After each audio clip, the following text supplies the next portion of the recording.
The black of night over King's Landing was seldom silent, yet in the hush-steeped hours after the dagger's discovery, even the street criers bit their tongues. Storm clouds rolled off the narrow sea, smothering every torchlit alley with a damp, briny hush. In the red keep's cold solar Eddard Stark stood alone, gauntlet fingers spread on a frost-rimmed window ledge, counting the lamplit ships that bobbed beneath the tall walls of the city he had never learned to trust. The castle stone breathed chill up his arms. Outside, muffled thunder grumbled like some half-woken giant of legend, but Ned's thoughts dwelled on smaller monsters, on a slim Valyrian blade and the man who had slipped it, smiling, into his wife's gloved hand. He told himself again that honor was a straight road only until the world bent it. Lyanna's crypt song stirred in his inner ear, a low, sad harp on Winterfell wind. "Promise me, Ned, promise me." The words once guided him. Tonight they were a weight. He let the memory pass and drew his cloak tighter, scenting an evening fire that had already died down to ghost-gray embers. Footsteps echoed beyond the oaken door. Ser Alan Payne's armored tread, tactless, booming, heralded him like a war drum. Yet Ned turned from the window only when softer shoes followed. Littlefinger's measured slippered glide, half-dance, half-stalking cat. Peter Baelish entered as though the moment belonged to him. "Lord Stark, I had expected sleep would claim you at last." His voice dripped the oily warmth of a Dornish vintage, polite but eager to stain. "King Robert yet snores in his cups, and our royal steward snores with him. All is still. All." Ned's gray eyes sharpened like wet whetstone scraping steel. "Even the wolf's fangs grow restless when liars call it housebroken." Littlefinger's smirk flickered. "A riddle? My lord grows poetic." Ned gestured at the desk where the Valyrian dagger lay unsheathed atop dark cloth. Moonlight licked its rippled steel, and the hilt, dragonbone pearl set, drank the glow like a snake guzzling milk. "You swore the blade belonged to Tyrion Lannister. You swore before the gods that you saw it claimed." "I did." Peter's shrug was delicate. "I lose fortunes and gain friends at cards. Memory is my only armor. I remember." "You remember lies." Ned's voice remained cool, but his hand slid to the pommel of ice. Great Sword of Winterfell, now rested upright beside the desk like a towering verdict. "Your story twists each time I breathe. The Whoremaster's ledger shows you held that dagger a fortnight past, gambling it against a Braavosi merchant who never drew breath in Robert's tourney lists." Littlefinger's gaze darted toward the lone guard. Payne's face, butcher-scarred and wordless, returned nothing. "Ledgers are dull companions," Peter murmured. "Men invent names, inflate debts." "I traced the Braavosi," Ned cut in. "He lies in the black cells. He will testify come dawn that your debt was repaid in places far dearer than coin." Silence thickened. The candle at Ned's elbow shivered, spitting wax onto the parchment lists he had scrawled through the evening. Dozens of lines that all nodded at one point. Peter Baelish. Littlefinger inhaled slowly, as though tasting the air for exits. "You called me here to threaten? The Hand's office keeps a stern watch, I see. Yet consider the crown's need for subtle purses." "The crown can mend without thieves," Ned said, "especially one who aimed hired blades at my son." Peter's eyes flared. "Accusations from a dying boy?" Ned stepped forward, ice quivering like a drawn breath. Payne's mailed fist fell upon Littlefinger's shoulder, gripping with silent promise. Peter yielded a half-pace. "You misjudge the night, Lord Stark. I am an ally to the north. You are ally to no one but ambition." Thunder cracked overhead. Ned felt the moment pivot. An invisible drawbridge pulled up behind them. Tonight, he decided the game would stop. He nodded to the mute headsman. Payne seized Peter's wrists. Shackles clanged.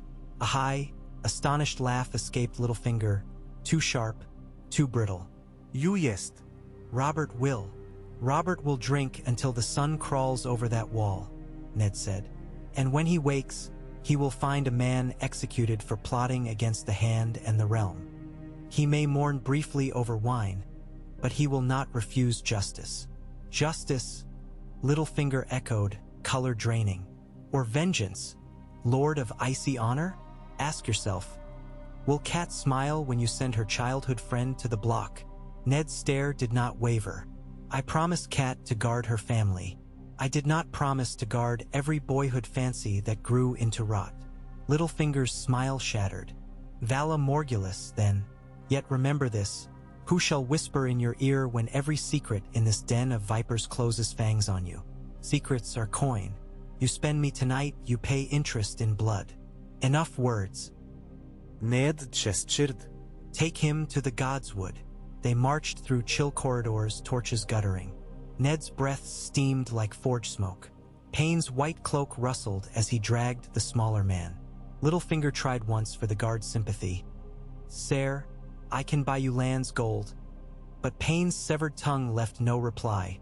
The Godswood awaited, ancient Weirwood's face looming crimson beneath storm-blind skies. Rain began to fall, cold and measured. Ned knelt, whispering to the heart tree for strength. When he rose, ice gleamed pale as moon death. He spoke the traditional words in a low, even timbre. In the name of Robert of House Baratheon, first of his name, King of the Undulls and the First Men, Lord of the Seven Kingdoms, I, Eddard of House Stark, Hand of the King, sentence you to die. Littlefinger went to his knees, night soil on silk breeches. Pale lips parted to spin one last clever thread, but Payne's mailed hand forced his head to the block of damp blackwood. His eyes met Ned's. Fear, disbelief, perhaps relief, all swirling like gutter water. Ned swung. Ice's weight thrilled down his arms. A mountain's honesty made edge. Steel hissed, rain scattered, and Peter Baelish's life left him in a steaming rush that blackened the roots. Ned wiped the blade on linen, felt the shaking only when the sword was clean. Payne gathered the head in a rough sack. No horn sounded, no bells. The city slept on. Yet within the red keep silence rippled outward like shockwaves beneath a frozen lake. Varys, spider of whispers, felt it first. Though his spies carried no torches that night, each returned with the same wide-eyed rumor. Baelish is dead. The eunuch retired to his chamber, studying scented parchments, weighing futures. But for the first time in years his pulse raced. In the Tower of the Hand, Ned removed his cloak and sat before the dying fire. His stomach churned with the old northern lore. He who passes the sentence should swing the sword. He had done so. Still honor tasted more bitter than ever. Dawn stained the clouds blood red. Courtiers woke to chaos. Baelish's absence from the counting house stalled half the city's coin flow, and guild captains hammered the keep's gates with ledgers clutched like weapons. The small council convened at first light. Renly Baratheon arrived without pageantry. Boots splashed with rain, green cloak sodden. Lord Stark, he said as Ned took his seat. There are wild tales. Ned met each counselor in turn. Grand Maester Pycelle shook like a leaf. Ser Barristan sat stone-faced. Varys smiled thin as a cat's whisker. I executed Petyr Baelish, Ned stated. On charges of treason, attempted murder of my son, and conspiracy to sow war among the great houses. Evidence lies secure. He placed copies of ledgers, sworn confessions, and the dagger itself upon the table. The king shall judge whether my sentence stands. 7 save us, Pycelle whispered, fumbling for his chain's heavier links. Renly's brows knit. You move quickly, Lord Stark. The realm bleeds when justice moves slowly. Varys folded plump hands. One wonders what wounds may be cauterized, and what fresh bleeding may burst without Baelish's lubrications. Ned ignored the eunuch. I will speak to Robert before the day's 3rd hour bell. Robert awoke with a skull-split ale ache and a queen's glare. Cersei met Ned outside the king's chambers, flanked by twin Lannister guards. You northern fool, she hissed. You executed the master of coin without royal decree? Ned kept his voice iron-flat. I executed a criminal. The king will confirm. Cersei's green eyes burned. The king confirms what I counsel. Inside, Robert sprawled on velvet, one hand across his bloated gut. His breath stank of last night's boar and wine. Ned, You look grimmer than usual. Out with it." Ned recounted every scrap of evidence, each thread that bound Baelish to the dagger. Robert listened, rubbing his temples. When Ned finished, the king sighed like a bellows. "Peter played a sly game, gods, but he lined my purse well. Yet if he aimed at your boy..." Robert's eyes hardened. "He got the old way of the north. So be it."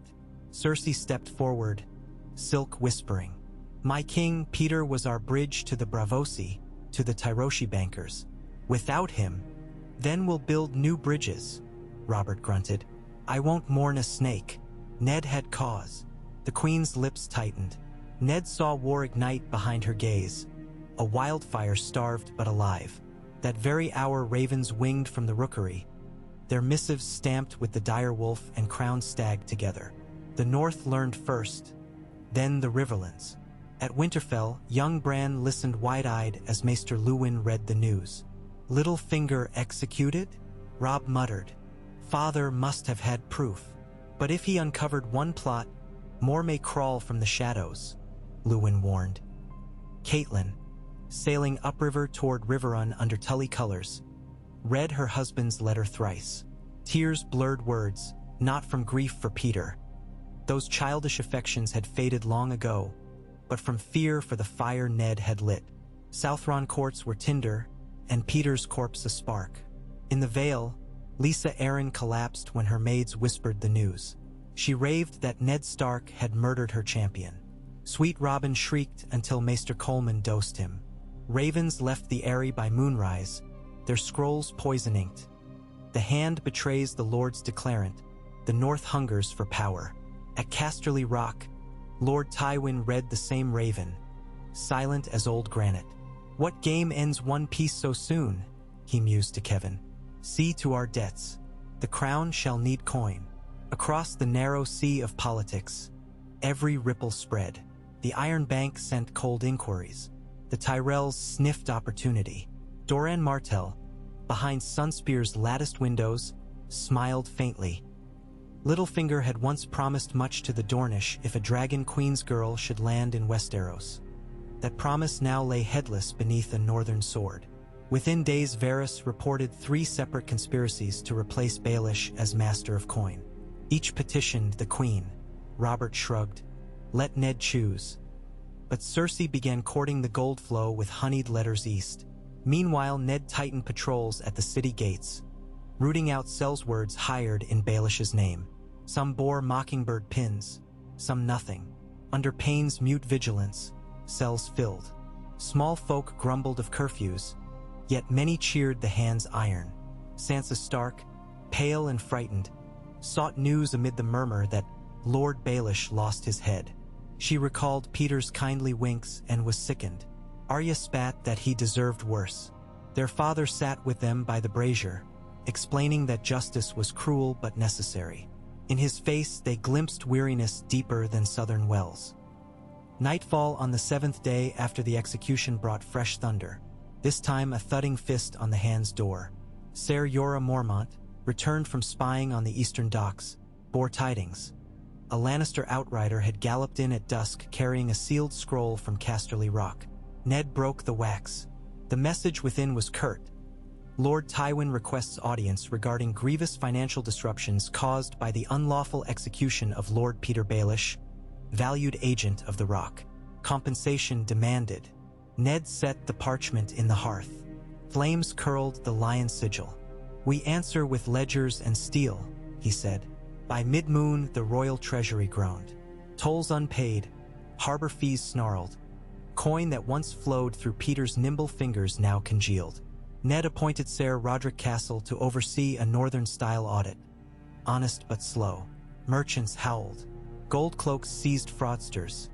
Some cried Lannister allegiance before the axe. Renly counseled softer measures. "The realm is silk, brother Stark.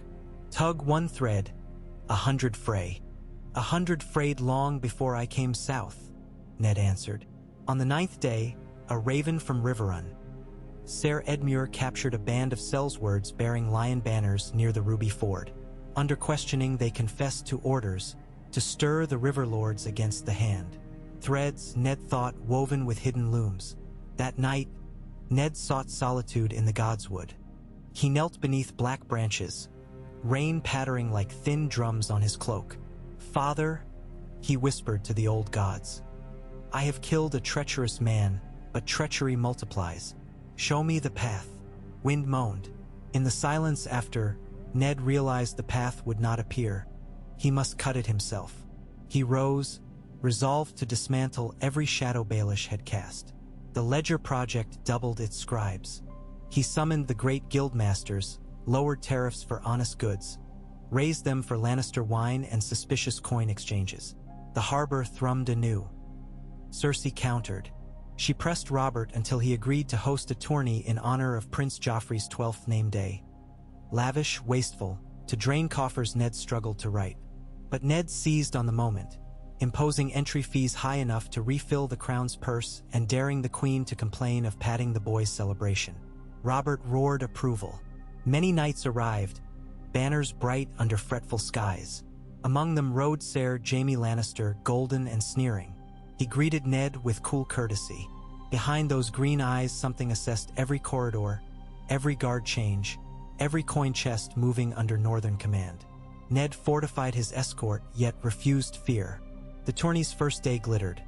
The second ended in scandal when a hedge knight unhorsed Ser Loras Tyrell wearing gilded armor that moments later was found stuffed with Braavosi chits marked for Baelish's defunct accounts. Whispers swarmed. Littlefinger's ghost still pulled strings. Ned ordered a full inquiry. By candlelight Varys bent close, perfumed breath sweet as decay. "The ripples widen, my lord. Some small folk name you Oathkeeper, others Kingslayer in waiting." "I serve the realm," Ned said. "Alas," Varys sighed, "the realm seldom thanks those who strip away its illusions. Baelish provided illusions most comforting." Komfort breeds rot. Rot breeds maggots. "Maggots breed flesh for new worms." Varys bowed. "I admire gardeners, Lord Stark. They prune bravely." Storm over King's Landing broke at last, rain thundering like hooves. Beneath that flood, Ned's reforms rooted deeper. He found honest coinmasters among the lesser houses, House Beesbury, House Ricker, promoted them and watched balance sheets climb. But every coin gained birthed an enemy lost. One dusk Arya overheard two cloaked men hissing in the dungeons. Talk of a lion's roar and a wolf's fall. She reported to her father, wide-eyed. Ned dispatched Ser Jorah and 50 good men, uncovering a cask of wildfire hidden beneath the dragon pit, Peter's contingency or Cersei's new gambit. The pyromancers pled ignorance. Ned ordered the green hellfire sealed away, guarded day and night, yet ghostfire of risk licked his dreams. Letters from Riverrun grew urgent. Edmure's patrols clashed thrice with Lannister outriders. Lord Hoster coughed blood. Calls for Ned's presence rose. He could not leave the king. He sent Ser Brynden Blackfish south with 50 river knights to reinforce the capital instead. Winterfell's words warmed him. Robb training the guard, Bran healthy enough to ride in a basket on Hodder's back. Yet Ned sensed the distance stretching like mists between weirwood faces. Full moon turned the dagger's Valyrian steel to silver fire where it lay locked in Ned's chest. He would not return it to Tyrion. He would not flaunt it as trophy. He studied it nightly, seeking truth in the ripples. Once, Kat's sleeping voice called from the bed hangings. "Ned, the blade bleeds still." He rose, fingers tingling, and buried the dagger beneath a flagstone in the godswood, whispering, "Let secrets rot." But secrets thrived. Cersei's cousin Lancel, now Robert's wine servant, nursed the king deeper into stupor. One twilight Robert failed to rouse for counsel at all. Ned eyed the queen's smug calm and set watchers at the royal cellars. Jaime Lannister grew restive, prowling halls with a restless lion's tread. When word reached him that blacksmiths hammered direwolves on new Goldcloak's buckles, he laughed. "The North has come south indeed," he said, but his knuckles whitened on the hilt of his sister's favor. Tensions crackled. Even the air above Flea Bottom smelled of iron. Yet Ned would not back away. He convened guilds, signed charters, mended sewers Baelish never touched. Grain prices fell. Small folk cheers began to mingle with rumor. Inside the throne room one stormy morn, Robert, sober for once, watched Ned address petitions with quiet firmness. When the last petitioner bowed out, Robert clapped a heavy hand on his friend's shoulder. "You rule better than I ever could. I steward while you recover," Ned answered. Robert's eyes, bleary and wistful, flicked to the Iron Throne's jagged iron. "Perhaps that's truer than I'd like." From the high galleries Cersei watched, lips pursed. That evening her twins dined privately with her. Not even walls heard what venom passed. Afterward Jaime strode to the White Sword Tower and summoned every Kingsguard but Barristan. Ned learned of it too late. At dawn, bells rang not for death but for announcement. By edict of Queen Regent, Robert bedridden by sudden chills, the office of Master of Coin would be dissolved, its duties folded under a new royal council led by Ser Jaime. Ned moved swiftly. He confronted Cersei in Maegor's Holdfast. "The king lives," he said. "No regency has been declared." Cersei's smile was thin glass. "The king lies sweating and raving. The realm cannot wait on your audits." "Nor on your coup," Ned replied. Glass shattered. "You gave me no choice when you struck first," she hissed. "Peter was my dagger in darkness. You severed it. Now I wield brighter steel." "So be it." That night Ned met with Renly Stannis, summoned from Dragonstone by urgent Raven, and Ser Barristan. He laid out Cersei's treason, the ledger proofs, the wildfire plot. Stannis's jaw clenched, fury banked behind calm. Renly paced, hands clasped behind green silk. "Robert must be moved from her reach," Stannis said. "And the princes?" Renly asked softly. Ned's gaze lingered. "One treason opens many, but first we quell this." Plans formed like frost patterns, delicate, branching, lethal. White ravens flew from the citadel as autumn declared itself early, heralding long winter's approach. In its chill Ned Stark felt a single truth harden. He had cut down a liar, but to let the realm endure he would need to cut deeper still. Honor, once a straight road, had become a maze of nightfire paths, and he, Wolf of the North, hand of a faltering king, would walk each dar. Kay turning with his sword bared and his conscience alight. The storm over King's Landing had only begun to howl. PGSQL. Rain hammered King's Landing for 3 straight days, turning every lane to yellow soup and washing the last clots of Peter Baelish's life from the godswood roots. Old gutters coughed up filth and silver fish alike, and on the rolling slate roofs the drowned drumming sounded like distant battle. Across those sodden hours Eddard Stark seldom slept more than the time it took a candle to gutter halfway down its stem. He prowled the Red Keep with the wary silence of a wolf alone on strange ice, checking sentries, signing writs, meeting merchants, and scanning each new raven scroll for the faintest whiff of lion ink. On the first night, the spider came again. Varys drifted through the hands solar at the hour of the ghost candle, silk slippers soaking dark where rain had licked the flagstones. "The tides withdraw, Lord Stark," he murmured, fingers steepled. "But they leave curious debris." Ned folded the latest ledger, accounts of seized Baelish properties, and said nothing. A Braavosi pitfighter arrived by Blackwater wary an hour past. Varys went on, voice fluting. "He claims to bear letters purchased from Peter's valets, naming certain indulgences of 3 small council lords. He demands coin. Have the gold cloaks detain him, as you wish, yet coin buys silence faster than oaths." Ned's eyes, granite hard, lifted to the eunuch's polished gaze. "Tell him the hand will speak when dawn breaks. Let him think on that in a wet cell." Varys bowed, robes brushing wet stone like a serpent's tail. "Wit may drown, but coin floats, my lord." He glided away. When morning broke the spider returned bearing the pitfighter's letters. Ned slit them, read swift. Names, amounts, brothel meat spots, even a crude sketch of a crowned stag mid-rut. All false, he judged. Baelish's last poison, brewed to blackmail the realm after death. He burned them without a word. The second night brought Stannis Baratheon to his door. No page heard the knock. The Lord of Dragonstone strode in as if doors dared not bar him.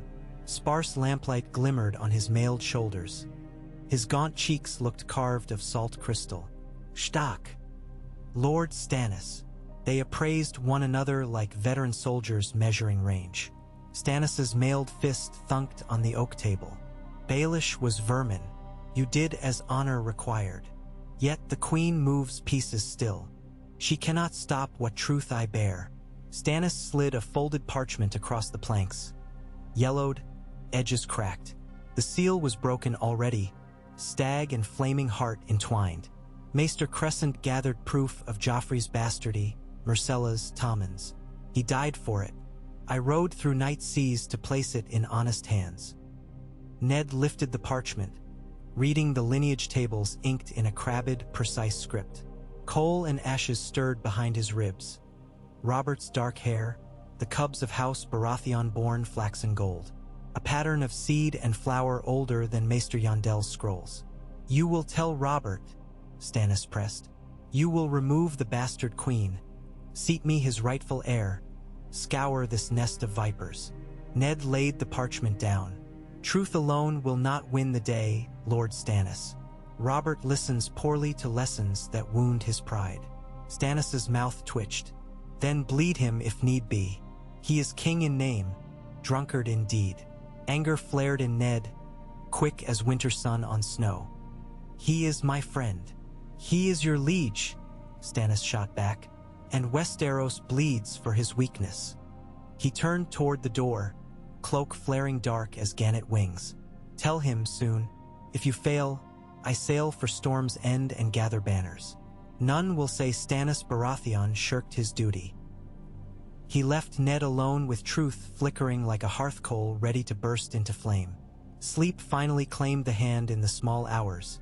In dream he walked the crypts beneath Winterfell, past rows of stone kings. Lyanna knelt beneath the weirwood roots, her hands cupped round a dying spark. Feed it or dark will take us, Ned, she whispered. And when he reached to help her, he woke beside a candle drowned in its own tears. Day 3 dawned beneath bruised clouds. The tournament lists plastered round the street of sisters clung wetly to walls, ink bleeding. Ser Jaime Lannister paced the yard in gilded brigandine, tilting at Quintons to the cheers of red and gold retainers. At the royal sept, Queen Cersei knelt in solitary prayer beneath the stranger's shadow, silent lips moving. Within the Tower of the Hand, Ned gathered his household.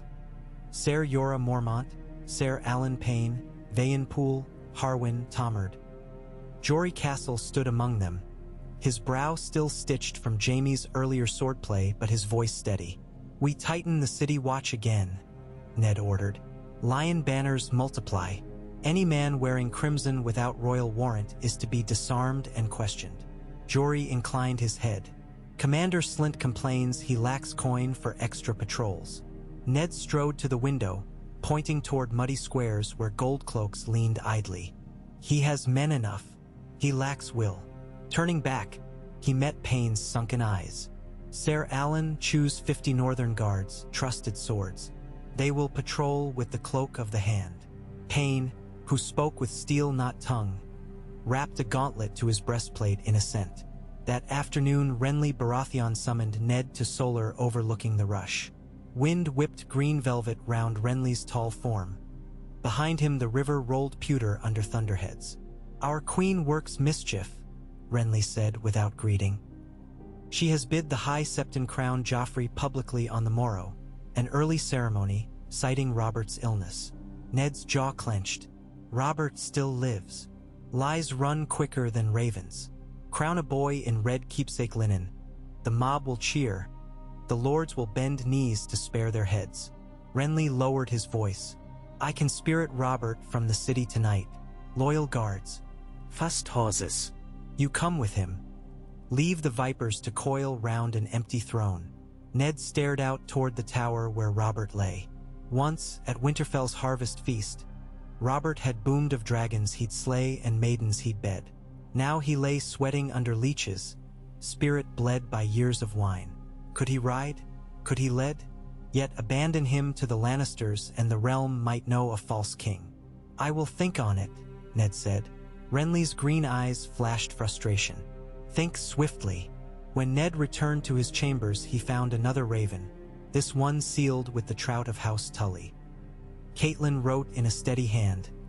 Edmure skirmished Gregor Clegane again. Lord Hoster failing. Riverland's strain under raids. She begged Ned to send word of his safety.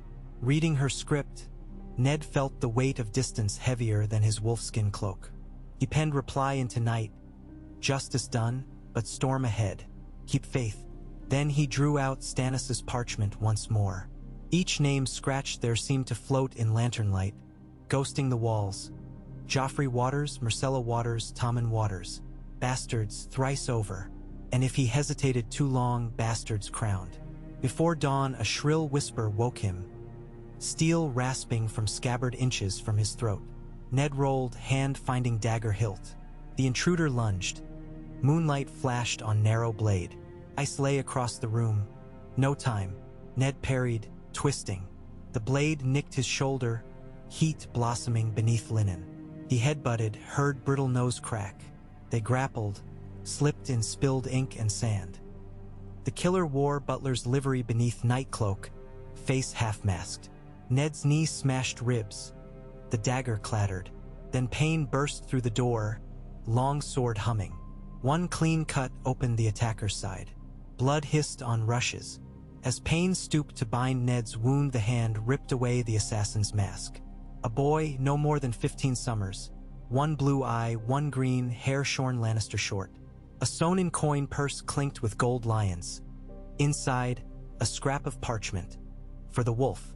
At sunrise, Ned limped into the royal bedchamber, cloak stained but wound bound. King Robert blinked awake, blear-eyed. Gods, Ned, you look like you fought the others. One of them crept through your halls tonight. Ned set the purse of lions on the bedside table. Assassin's pay. Robert squinted. Cersei? Or Jaime? Or Tywin? The coin bears a roaring lion, no doubt. Robert's face sagged with shame-shadowed pain. I gave them too much freedom. Take it back. Rise. But when Robert swung his legs from blankets, he gagged, clutching ribs. Purple blotches bruised his skin. Wine wrong cask, he muttered, eyes rolling. Maester Pycelle bustled in with leeches and powdered milk of the poppy. Ned could only watch as the man who once broke princes with warhammers now trembled from cup to cup. Word of the attempt spread by noon. Small folk claimed the boy-killer was the bastard of Casterly Rock, Jaime's own get. Others swore he wore the red of the fiery hand, sent by the Lord of Light. Truth drowned beneath rumor's flood, but on every tongue one thing rang clear. The North's wolf had enemies in every shadow. That evening, as cloud stacks flared crimson over Blackwater Bay, Sansa Stark walked the Maiden Vault corridor alone. She shivered in pale shift, hearing the hush of ladies gossiping behind doors. Baelish dead, the hand wounded, the king poisoned. She thought of Peter's bright smile and of Ice's heavy song, and felt small. At the window embrasure she met Prince Joffrey, attired in black velvet with a slash of crimson across his chest like a fresh wound. Your father misbehaves, he said, voice flat. He arrests mother's friends. Now he bleeds for it. Sansa, heart hammering, forced a curtsy. My lord prince, my father seeks only justice. Justice? Joffrey's lips curled. Headsman's justice. Do you think heads roll so easily when I am king? Sansa remembered stories of gentle princes in bard songs. Not this cold thing. She bowed deeper. I know my father's honor. Honor. He stepped close, golden curls damp with rain. I will teach the realm a better word. Fear.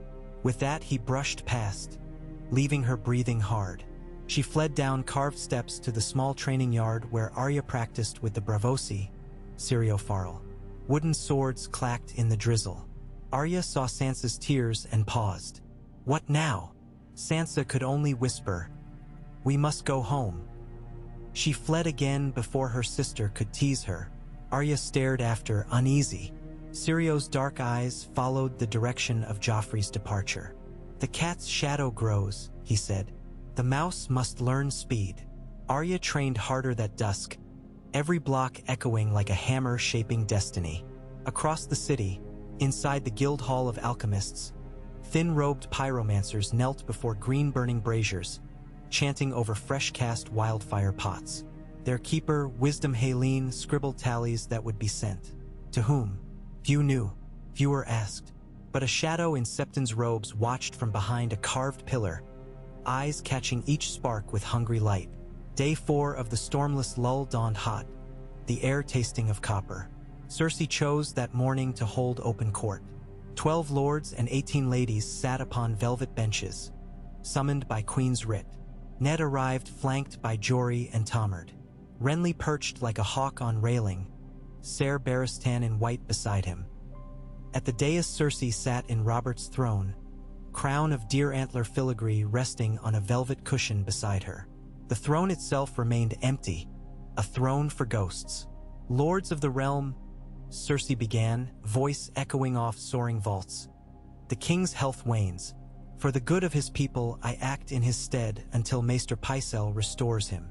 Murmurs rose. Ned stepped forward, Stannis's parchment hidden within his doublet. The king named me hand. No regency stands while he lives. Cersei's green gaze cut him like crossfire. The king named Peter Baelish master of coin, yet you lopped off his head. Did the realm vote? She gestured, and Ser Jaime strode forth in gilded plate. My brother, the Lord Commander, now oversees coin, watch, and law until this northern fever abates. Jaime's golden hair caught a stray sunbeam like a halo of molten brass. Fear not, Lord Stark, he drawled. I will keep the books tidy. Ned scanned the benches, seeking allies. Lord Giles Rosby coughed behind embroidered cloth. Lord Crakehall scratched restless beard. Varys studied the floor.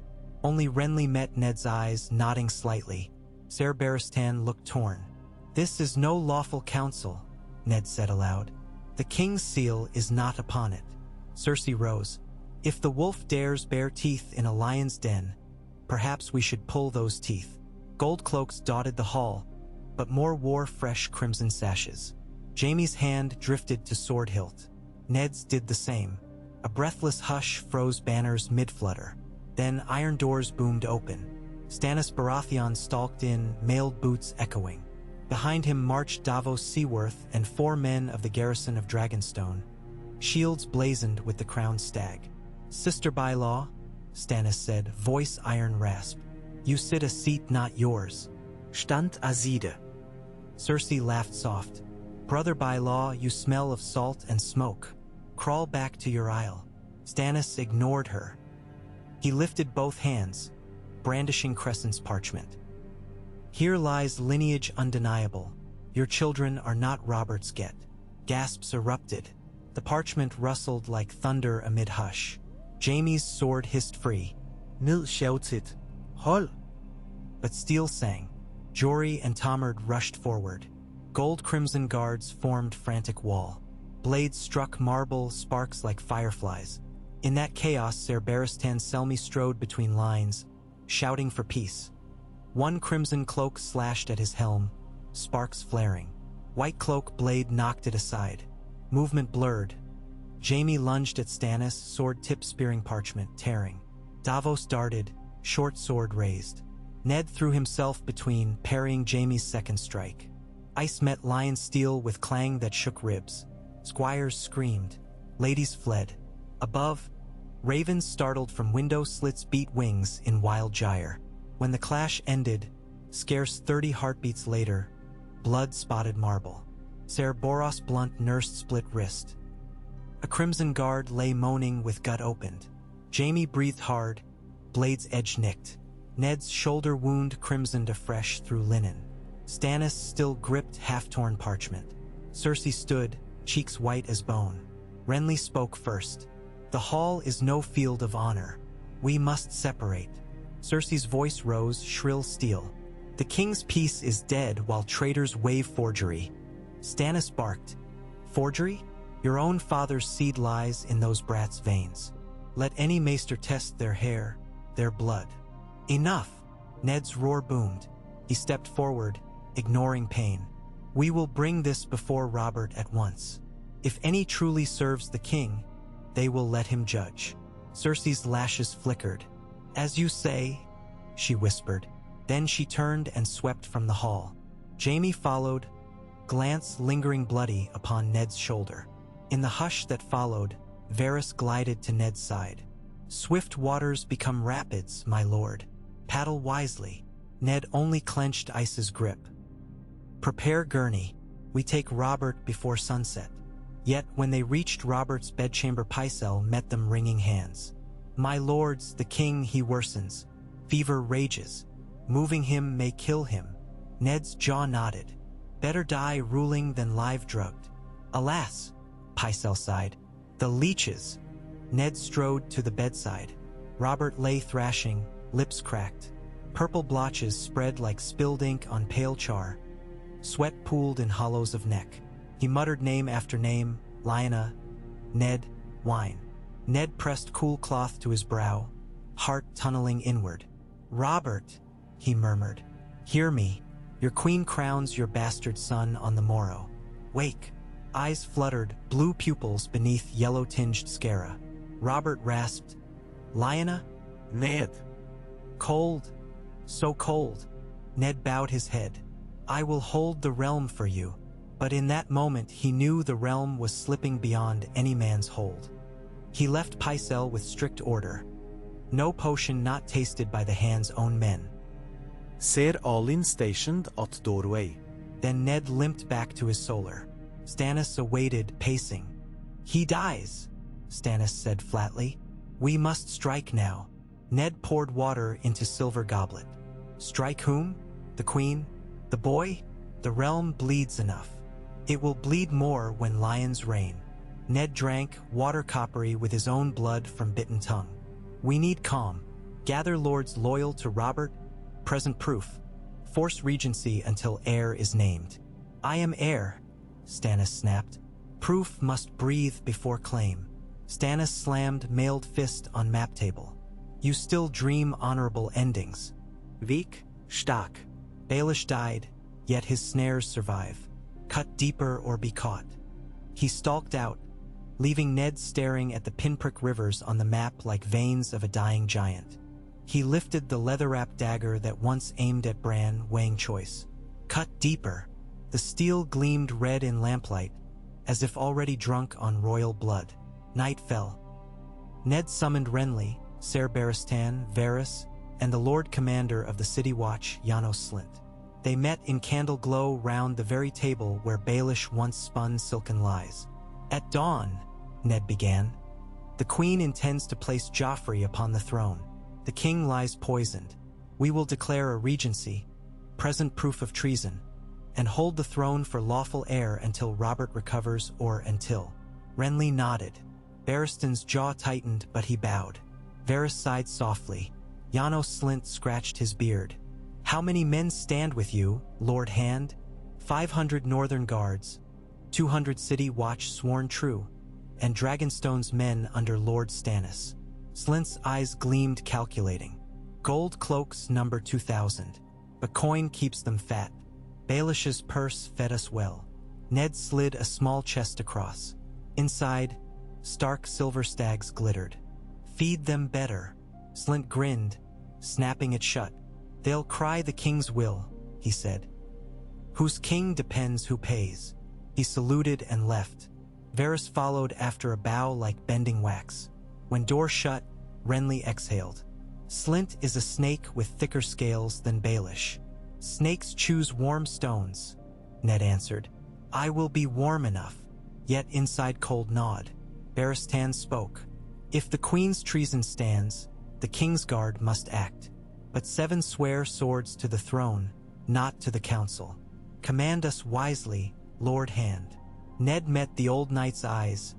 Honor haunted both. At dawn stand beside the throne, but draw no blade unless blade is drawn first. You are shield, not executioner. Barristan's white cloak rustled like wings. As you command. They dispersed into stormy dark. A candle before midnight Arya crept into Ned's chamber. Cheeks smudged. Father. She held out a crumpled piece of parchment. From Syrio. Ned unfolded. The Bravosi's spidery script read, "Faceless men prowl. Cat of canals sees one eye closed. Tomorrow the many-faced god may feast. Keep sword dancing." Nedglens.org. What do you think it means? She shrugged, eyes hard as flint. Means someone plans to kill you. He smiled sadly. Someone always does. He drew her to his side. Remember our words? Winter is coming. I be a Stark of winter. Steel inside. He pressed a palm to her cheek. If morning turns ill, find Septa Mordain. Take the east gate, ride north with Jory. Arya's mouth tightened. I won't run. You will, for Bran, for Sansa, for your mother. Promise me. The old echo stabbed him. Tears glimmered, but she nodded once. Fierce. He kissed her brow. Run fast, little wolf. She slipped away, and Ned sat through the night listening to tower stones creak like old timbers in wind. Near dawn, a bell tolled low, ship departing. He rose, donned doublet of black wool sewn with direwolf silver, belted ice across his back, and thrust the Valyrian dagger sheathed at his hip. Outside, King's Square lay swaddled in mist. Gold cloaks, true and false, merged gold and crimson. Only wolf banners cut gray shapes. Slint waited, helm under arm. The watch stands with you, Lord Hand. Ned tested his shoulder, stiff but strong. See, they stay with the realm. Realms in your purse, M-Lord. Jory rode up on chestnut courser, handing Ned reins of a dappled gray. We hold the gallery in trance, he said. Stay close. They rode under portcullis. Above, gargoyles glared down, mouths filled with rainwater that dripped like black drool. Inside throne room, torches burned bright, smoke veiling great windows. Cersei already stood beside the iron throne, dressed in scaled emerald that glittered like serpent hide. Joffrey at her side, garbed in red silk doublet trimmed with cloth of gold. Lannister banners hung where royal stags should. Horns sounded. Janos Slint marched in at head of 200 gold cloaks. Ned marked lion brooches on many throats, fresh bought. His stomach sank. Lord Stark, Cersei purred across the hall. We hear you bring news. Ned strode, Stannis' parchment in hand, ice on back.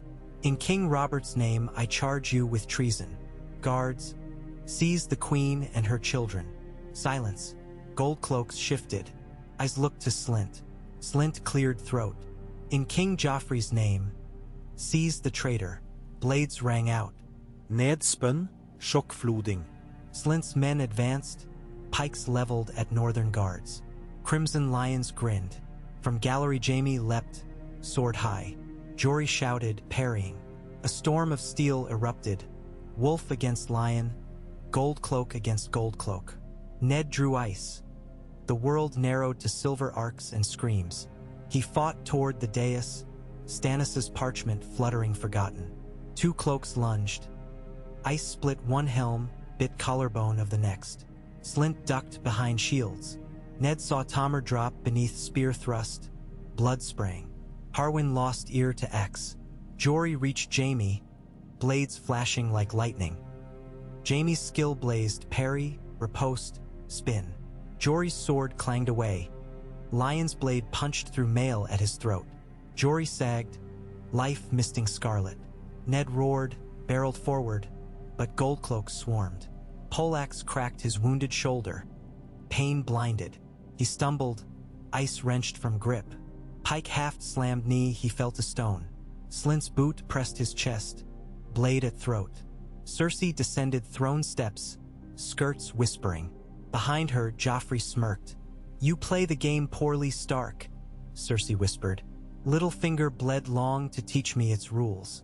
You taught me final lesson, strike first. She nodded. Slint's men twisted Ned's arms, tearing parchment free. Fell trampled. Yield and live as prisoner, she said. Or die now. Ned, breath ragged, stared past her at fallen Jory, at northern guards cut down. Among corpses lay Stannis' proof, soaked in blood. Sunlight through high windows painted dust motes gold over ruin. He thought of Arya running, of Bran smiling, of Catelyn waiting riverside, of Robert alone in fever. "I am Eddard Stark," he said, voice steady though pain thundered. "I will not bend to treason." Jaime stepped beside his sister, blade angled red. "Then kneel, Lord of Snow." Yet before steel could fall, a shriek cut air, child's cry. Sansa burst from corridor, face white. "Mother, please!" she begged Cersei, eyes wild. Cersei's glance flickered. "Take her," she ordered. But moments' pause broke rhythm. Ned lunged, wrenching free, driving shoulder into Slint. Pain tore. He seized Valyrian dagger, slashed upward. Slint staggered, cheek flaying open. Chaos flared anew. Northern survivors rallied. Barristan Selmy strode from line of white cloaks, sword raised. "Yield, all of you," he thundered. "Enough!" Even lions stilled. Barristan's voice carried weight of decades. Cersei glared hot enough to scorch parchment, but she motioned. Gold cloaks circled, weapons lowered but ready. Selmy's blade hovered between Ned and Queen. "I will not see the King's Peace murdered on these stones." "King's Peace," Cersei sneered. "There is no king awake to guard it." A new voice echoed, deep, rasping like broken drums. "Then let the dragon take wing." All eyes turned. Out of smoke walked Varys, and beside him, unannounced, unsmiling, strode a girl no older than 16, hair pale as ash, violet eyes glowing. Daenerys Targaryen, last blood of the dragon, flanked by a tall Sellsword-bearing curved blade and a gray-skinned knight in tattered cloak of Kingsguard white. Twin creatures perched on her shoulders, tiny serpents with wings, scales shimmering red gold. The hall gasped. Ned's world tilted. Cersei's face went bloodless. Varys bowed deep. "Behold, lords and ladies, the rightful queen returns, while usurpers squabble. Kneel or burn." The hatchling dragons hissed, smoke curling from needle teeth. Chaos paused on knife edge. Ned, one knee to flagstone, met Daenerys's unreadable gaze. He saw in her the winter his father once taught him to fear, fate vast and merciless. And so the Game of Thrones spun anew, faster than any spider's silken web, strands crossing wolf and lion, stag and dragon, each sticky with blood, each vibrating with choice. In that breath before blades rose again, Eddard Stark understood that Littlefinger's death had been but the first stone in a landslide he could neither halt nor flee. Still he set his teeth, gripped the Valyrian dagger, and prepared to carve a path. For honor's road was gone and only survival of children of North of Realm remained. And the storm over King's Landing, at last, began to roar. PGSQL.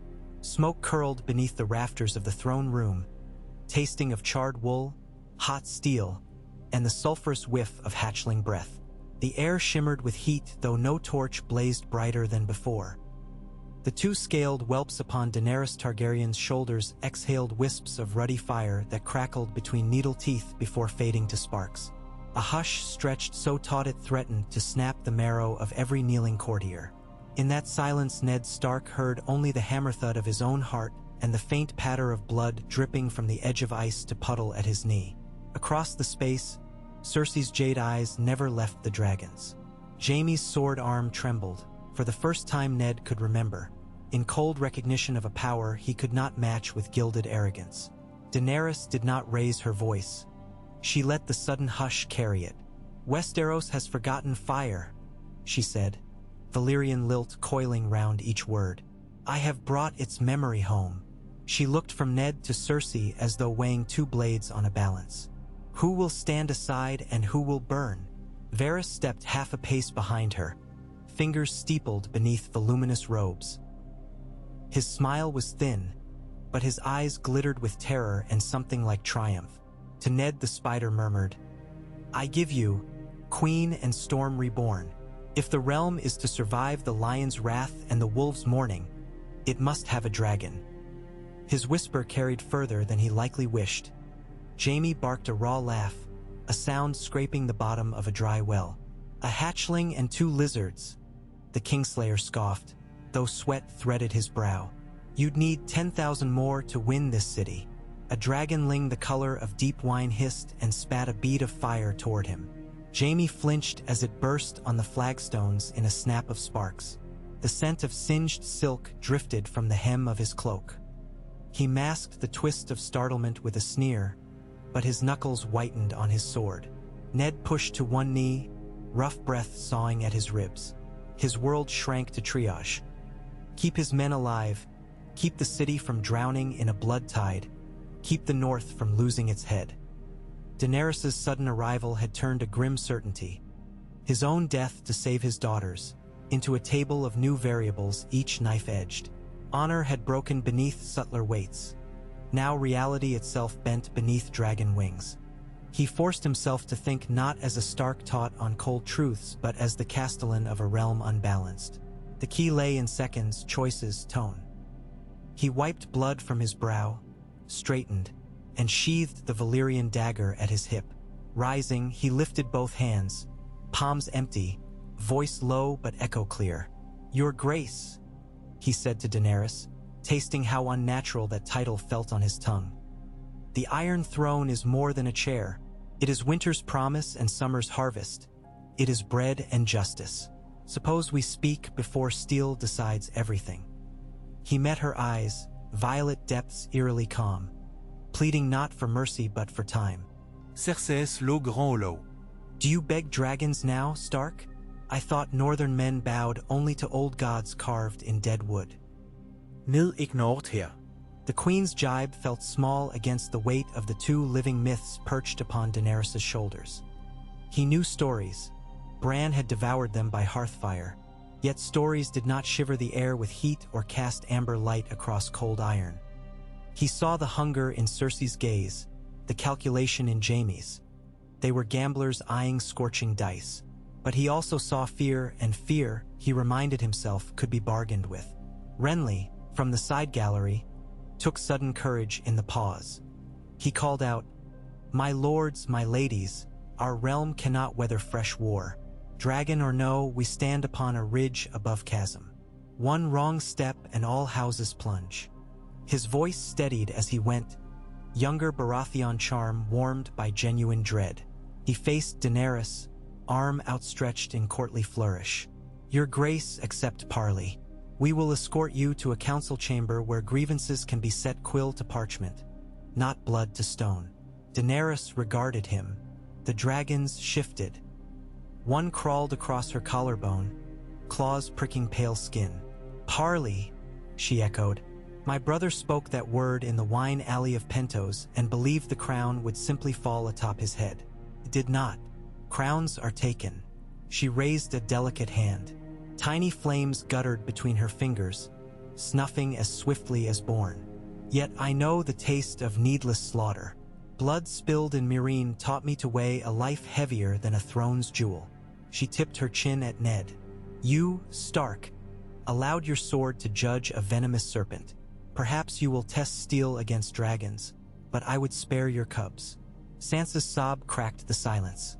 She knelt still, pinned by two Lannister spearmen who dared not look away from the Dragon Queen. Arya crouched behind a toppled bench farther back, wooden practice blade in hand, gray eyes burning. Ned felt twin hooks tear at his heart. He drew a breath, tasting ash. "We speak, then, but first release my daughter." A wolf does not parley with its pup held hostage. All eyes flicked to Cersei. The lioness smiled with brittle poise. "Your wolf bared fangs. My son's crown demands surety." Joffrey stepped forward, chin high. "The Northman stands accused of treason. The wolf's head will do for." He broke off with a shriek as the pale cream dragonling snapped its jaws, spitting a tongue of orange fire that licked the toe of his boot. He stumbled back, cloak flapping, strength leaving his lips white. Guards surged but froze under Daenerys' raised palm. "Enough children's quarrels," she said. "Release the girl." Her tone brooked no delay. In that moment Ned saw destiny settle on her shoulders heavier than dragons. The blood of old Valyria, the weight of worlds. Cersei hesitated, fury battling calculation. Jaime murmured something tight at her ear. Ned caught only "not here" and "later." With visible effort she nodded to her guard. Spears withdrew. Sansa scrambled through slick blood pools to her father. Ned caught her, felt the trembling, and forced calm into his voice. Go to Arya. Stay behind Ser Barristan. Across the throne room, Ser Barristan Selmy still held his white blade between factions, a lone pillar of unbowed honor amid crumbling loyalties. When the girls joined him, he shifted to shield them with his body, and Ned saw relief flicker across the old knight's lined face. Now, Daenerys said, we parley. She glided forward. The dragons leapt from her shoulders to the edges of Iron Throne steps, curling tails about obsidian spikes. Their eyes gleamed ember-bright. Daenerys halted before the first step, placing her between throne and combatants without yet claiming the seat. Who among you speaks for King Robert? Ned swallowed. I do as his hand. He raised his voice. The king lies poisoned, and the queen moves to crown her son while truth of his birth is challenged. Lord Stannis holds proof. Cersei scoffed. A scrap of parchment waved by a madman and a traitor. Speak ill of Stannis if you dare, growled Davos Seaworth from near the entrance, hand on sword. He will anchor this city in law. Stannis anchors nothing but his pride, Renly muttered, yet louder than he meant. The Dragon Queen watched this volley with eerie stillness. I will see this proof. Her gaze flicked to the blood-soaked flagstones where Stannis still knelt, parchment clenched. He pushed to his feet, ignoring his own bleeding cheek where a fragment of Jaime's blade had traced red lightning. Wordlessly, he crossed the space, handed the document to her. She scanned it, expression unreadable. Hair, eyes, seed, she murmured, repeating the maester's genetic tally. The same numbers whispered at my birth. She lifted her gaze to Cersei. Do you refute this, Queen Regent? Cersei's shoulders squared. I refute nothing to a usurper's spawn. A hiss from the red dragonlet answered, echoing around iron walls. Jaime shifted, but Daenerys raised a hand. The creature settled, eyes slitting with lazy menace. Stark, Baratheon, Lannister, 3 names. Mine is Targaryen, and my proof of claim stands in living fire. Yet I will not perch on swords until realms vote themselves ashes. The gods cast me here. Perhaps they cast you all. Let us test hearts as well as steel. Ned almost smiled at the thought of God's games. He tasted iron from a split lip. He smelled the sour fear of men around a myth. Name the test. A council, Daenerys said. 1 representative from each house now bearing arms, plus 1 voice for the small folk who bleed most from every banner's quarrel. We will gather under guest right at sunrise tomorrow in the September of Baelor. No arms within, no dragons, no direwolves, only words. Jaime snorted. Words? My sword speaks plainer. Your sword is shorthand for cowardice, Stannis snapped. Ned stepped between before sparks flew again. Hear her. I will speak for the North and for Robert, until he wakes or passes to the stranger. If this council fails, steel may finish what tongues begin, but perhaps we grant the realm 1 night free of slaughter. He scanned walls spattered red. We owe our dead that mercy. Ser Barristan cleared his throat. As Lord Commander of the Kingsguard, I will enforce that guest right on my honor. Jaime smirked. You will? 1 old man against the realm. 1 old man and 7 vows, Barristan answered. Perhaps you recall their weight. Jaime's laughter was bitter. Renly stepped forward. Very well. I will stand for House Baratheon, Storm's End. His smile was quicksilver. And I claim voice for the small folk, if it please the council. Davos lifted brow. I was once a smuggler starving on king's scraps. I think small folk might prefer my tongue. Renly shrugged. Then we share it. Cersei's voice sliced the moment. I do not accept any council that calls my children bastards or my throne usurped. Daenerys's gaze cooled. Accept it or test Dragonfire now. She raised her hand.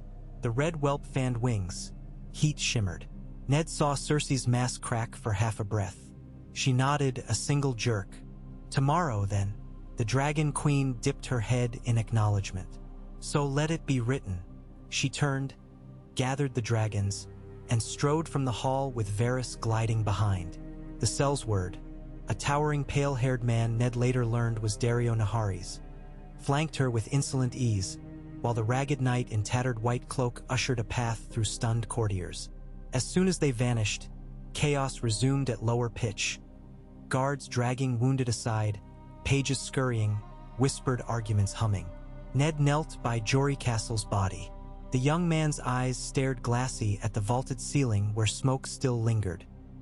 Ned closed them, grief a burn inside ribs that no maester could stanch. Nearby, Ser Barristan knelt to help Sansa to her feet. Arya hovered close, fists clenched. The old knight murmured comfort, but his gaze lingered on Ned. Apology, pity, warning. Jaime cleaned Lionsteel on a fallen cloak, watching the Stark girls with unreadable expression before turning to mutter with his sister. Guards formed an escort around them. Ned forced himself upright and limped to barack his wounded. As he passed Renly, the young lord murmured, "Tomorrow we play dice with kings." "Dice and dragons," Ned answered. "Pray the table doesn't break." Night settled over kings, landing like a lid upon a cauldron, trapping tension that boiled in every alley. The taverns hummed with wild rumor. Silver-haired witch on a great black beast, wolves wrestling lions, king's blood fouled by incest, dragons no bigger than cats yet scorching whole halls. The gold cloaks doubled patrols but quarreled among themselves, half sworn to the lion's purse, half thrilled by the Northman's coin, all uneasy at talk of Dragonfire. In the Tower of the Hand, Maester Franken stitched Ned's reopened shoulder wound with sure fingers. The Maester's candles cast long shadows across the map table where fresh ink delineated troop numbers along city walls. Jory's name sat at the top of a scroll of dead. Ned stared until tears blurred it. When Franken finished, Ned rose, shrugging fur over linen, pain dully throbbing. "You need rest," Franken began. "Tomorrow," Ned said. "Tonight I write." He penned 3 ravens. To Winterfell, instructing Robb to marshal bannermen yet hold, not march. To Riverrun, urging Cat to remain steady.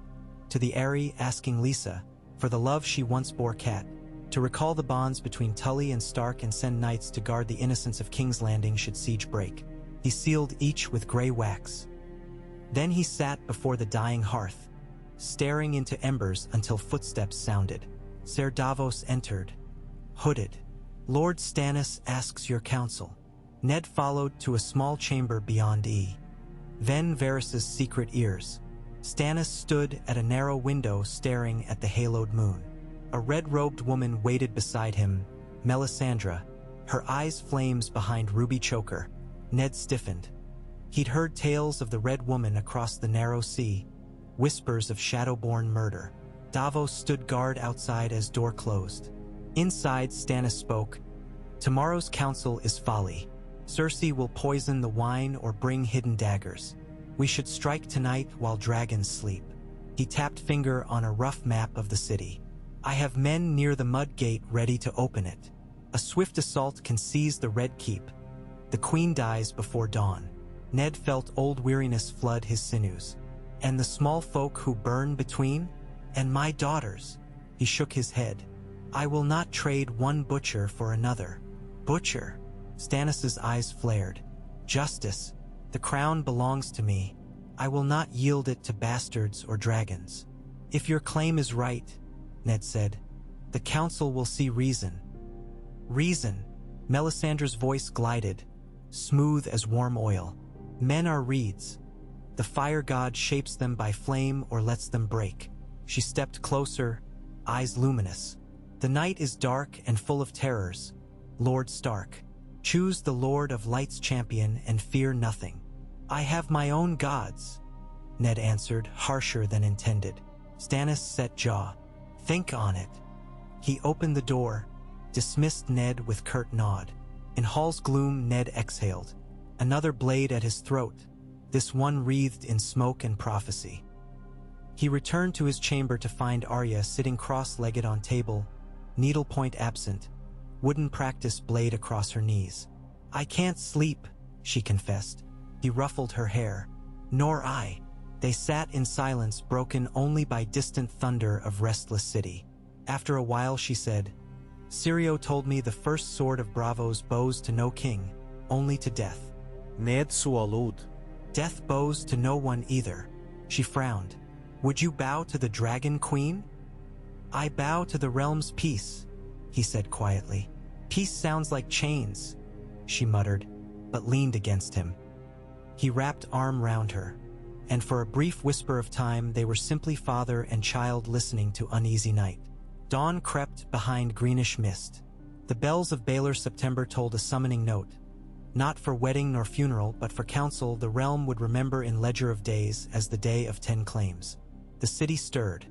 Folk flocked from slums to witness which banners would emerge triumphant. Fishermen paused nets, merchants paused coin, even cut purses paused blades, all craning necks toward the Sept's great doors where lines of armored men converged under peace banners white as snow.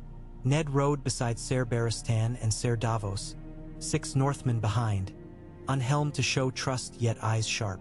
Sansa and Arya remained in the Red Keep under a guard sworn by Barristan himself. Ned's guts churned until he saw Maester Franken's cloths tied round their wrists, token of the faith's sanctuary. Cersei had reluctantly allowed it. She might stab a man in council but would not risk profaning temple law before half the city. Atop the Sept steps stood High Septon Benimir, plump cheeks quivering above rainbow robes. In the sight of the 7 and under guest right, he proclaimed, voice magnified by stone archway. Let grievances be aired, sins confessed and truth judged.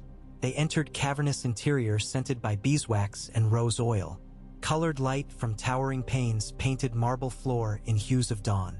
At the Sept's heart a round table awaited, forged of ashwood planks older than conquest, its surface inlaid with 7-pointed star. Cushioned seats ringed it. Daenerys entered through the opposite door with her guard. Dario, the gray-cloaked knight, and to Ned's surprise, Ser Jorah Mormont, exile bear, once Ned's vassal. Jorah met his lord's gaze but said nothing. Shame and duty warred in his eyes. The dragons remained just outside, hiss clicking as Varys coaxed them to perch upon an iron lattice where sunlight warmed scales. Cersei swept in next, twin Kingsguard behind, Jaime and Meryn Trant. Her green gown flashed lion-headed brooch of rubies. Her smile could cut glass. Renly, bright in emerald, followed, brow arched as though attending mask. Stannis arrived last, jaw stone, Melisandre pacing him like flame's shadow. High Septon seated them by lots. Stark, Baratheon Elder, Baratheon Younger, Lannister, Targaryen. He placed himself at apex with a scribe of the faith. Small folk envoy proved to be a burly dock foreman named Lothar Dray, broad hands calloused by rope. He looked terrified yet squared shoulders as he took last seat between Renly and Ned. Speak your claims, Benimir intoned. No man raise steel or spell within these walls. His gaze flitted to Melisandre. Her ruby glowed, but she inclined head, accepting edict. Stannis rose first, voice clipped. He laid parchment upon table. By proof of lineage, by birth behind lawful bed, I claim Robert's throne. He pointed to Joffrey across circle. These children of the queen and her brother are bastards. Cersei's laugh chimed. A madman's scribble and a jealous man's rumor. I present living truth. She beckoned. Joffrey strode forward, golden-haired, jaw set, Myrcella and Tommen following. Gasps rippled as he bowed. Cersei's gaze swept assembly. Behold the blood of kings. Renly leaned back, tapping lip. Colorful blood, certainly. Jaime's hand tightened on chair but remained. Daenerys rose, and all other voices faded. Before any of you quarreled over hair and ink, she said, tone soft as silk yet piercing. My ancestors forged dragons and flame to unite these lands. Robert took my father's crown with rebellion drenched in blood. Now I return by birthright and by fire tried in exile. She placed a dragon egg-sized ruby on the table, gift from Illyrio, cracked and fused by her hatchling's first flame. I claim the Iron Throne. The claim made, each voice in turn either spurned or supported. Dockmaster Lothar stood on shaking legs. Small folk crave grain, not banners. Whoever can keep streets safe and mouths fed, we kneel. Tears pricked his eyes. I lost my wife in the Sacco King's Landing. My boy lost his leg to Ser Clegane's levies. Give us peace. Silence thickened, deeper than any speech. Ned stood. No throne stands without the people's will and the realm's peace. Robert's wish was for laughter and full cups, though he lost the path. I ask each claimant, will you swear now to a great charter, binding the king or queen to yearly councils of lords and commons both, to limits on tax, to abolishment of forced levies save dire war, to banishment of blood sport as spectacle? Renly's brows lifted. Stannis scowled. Cersei opened her mouth, but Daenerys spoke first. I swear and more. The poor shall have bread enough, the unsullied shall have coin, and the dragons shall guard against horrors beyond the wall. She turned to Ned. Will the North stand with me, Lord Stark? The question carved him open. He saw Robb upon Winterfell ramparts, Bran chasing ravens with summer's laugh, the white world beyond the wall stirring beneath ghostly tales. He thought of Lyanna's promise beneath Tower of Joy, protect blood, protect realm, and of the dagger that nearly killed his son. Choices forged men. Each choice here would forge centuries. He met Cersei's venomous glare, Stannis's burning certainty, Renly's calculating hope, Daenerys's luminous resolve. He swallowed.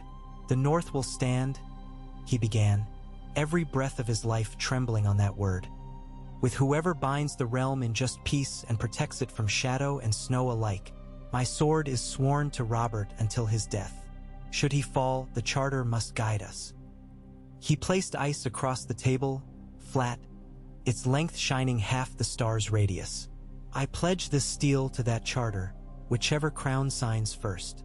Renly's lips curved. Then let's write quickly. Stannis growled, but Melisandre's fingers brushed his wrist. Flame to kindle will. Cersei glanced at Jaime. Something silent passed. She rose. The crown needs no parchment to rule. Yet if this farce lends comfort, Joffrey will sign your charter, after the realm crowns him. Ned exhaled. Not enough. Daenerys extended a slender hand across the table. Give me quill. The scribe hurried a feather and ink. She wrote her name in High Valyrian script upon the blank parchment in front of Ned. The ink shimmered red, like a fresh wound. She passed quill along Star's points. Your turn, Lord Stannis. Stannis's mouth compressed. He took quill, wrote in tight Baratheon hand. Ned saw the letters carved like chisel strokes. Stannis of House Baratheon, first of his name.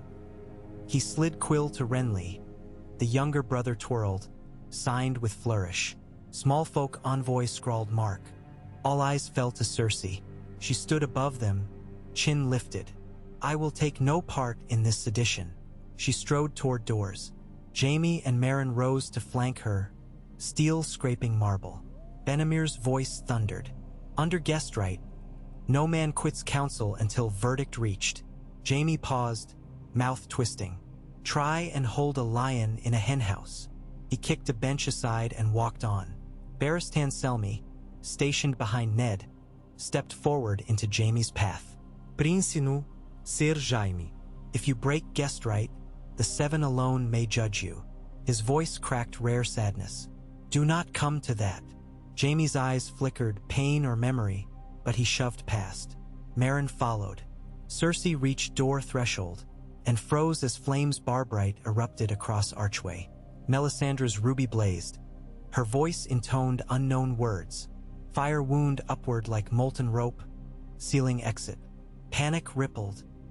Cersei recoiled. Jaime swore. Meryn raised shield against heat. No blade, benemere srieked. No vitechkraft. Ned's hand closed on Dagger, but Daenerys lifted palm. Enough! She glared at Melisandre. Flame guttered, receded, leaving archway scorched but passable. The Red Woman smiled serenely. The Lord of Light frowns on broken oaths, she offered. Cersei, shaken, turned back. You would burn me alive for parchment?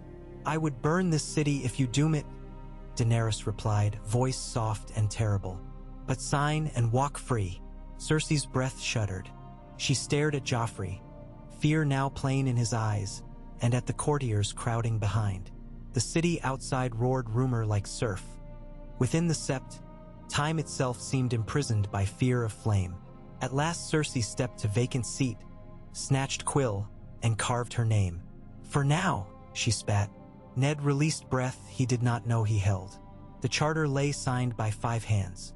Benamir raised parchment aloft. In sight of the 7 peace. A sigh rustled like wind in leaves. Yet peace is a seed needing soil. Soil of suspicion too often bears thorns. The council adjourned at dusk. Outside, crowd murmured as banners emerged side by side. The crowned stag of Storm's End, the direwolf, the 3-headed dragon, the golden lion, each lowered blade point, raised charter bound in green ribbon. Cheers mingled with hisses. Confusion reigned, but bloodshed stayed its hand. In the red keep halls, Ned found Sansa embracing her sister until joints cracked. Arya's eyes stayed wide, watchful. He knelt.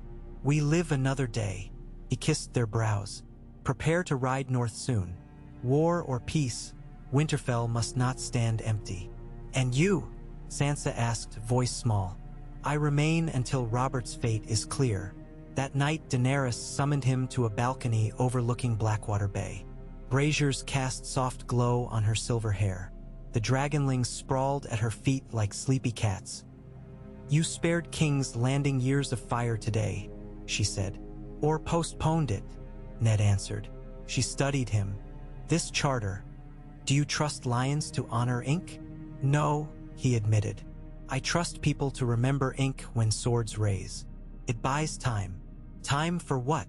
He thought of ravens winging north with word of white shadows and snow. "For winter." She nodded as though reading pieces of puzzle beyond board. "When the day comes, I will need allies who speak honestly, Lord Stark. Then keep choosing the harder path, Your Grace." She smiled, quiet, lonely. "Hard paths are all I have ever walked." Beneath them, ships bobbed, their masts stark against violet sky. Ned wondered which mast might carry his daughters away to safety should dragons fail, which sail might bear news of Robert's last breath, which wave might break on the wall where darker terrors stirred. He felt age creep into bones not yet old. Age measured not in winters survived, but in compromises forged like thin ice over deep water. Morning's light brought fresh complexities. Robert Baratheon opened his eyes long enough to croak Ned's name. Franken fetched him, he knelt by bed. The king's pupils were yellow-rimmed but clearer. "What happened?" His hoarse voice rasped. Ned spoke of peace charter, of Daenerys, of claims unresolved. Robert's laugh became cough. "I fought dragons once, in dreams. Never thought I'd wake to them." Sweat beaded. "If I die, Ned, promise me you'll keep the realm whole." "I will try," Ned whispered. Robert's huge hand clutched his. "Even lions break when winter bites." He sank back, eyes closing. Pycelle moved to add leech. Ned rose, heart heavier. Across courtyard Cersei conferred with Maester Qyburn, newly summoned from the dungeons. His pale smile a knife. Renly met Ned beneath Weirwood in Kingswood Garden. "I sail for Storm's End tonight. Charter or not, crown must be claimed." His fingers drummed sword hilt. "Come with me. Stand aside Stannis. Let the realm choose charm over chill."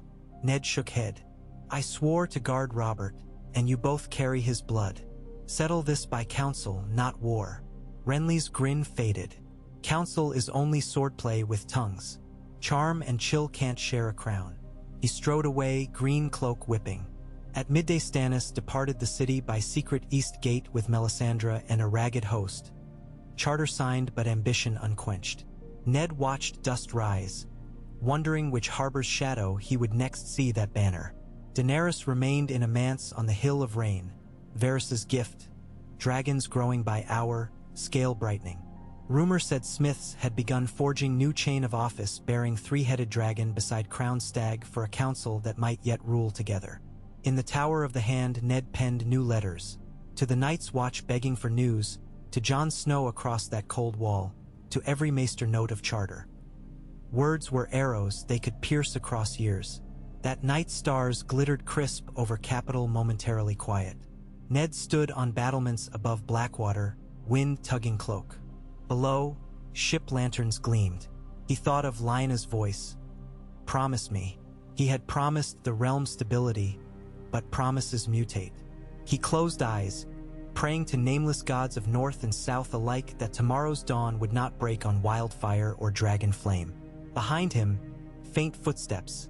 Ser Barristan, Lord Stark. Scouts sighted cell sails from lists bearing lion sigils entering the bay. His voice grave. Battle may come sooner. Ned nodded. Ready the guard. And if I fall, keep the charter alive. Barristan bowed. On my honor as White Sword. Alone again, Ned gripped parapet stone. Peace bought with ink was brittle. He would have to temper it with courage, cunning, and, gods forgive, more blood. But somewhere far north snow began to drift across empty forest, silent, indifferent to thrones and dragons. Winter is coming, always, and Eddard Stark, hand of a dying king, sworn to guardianship of a realm in flux, watched the horizon as first flakes of political winter spiraled unseen through the warm southern air.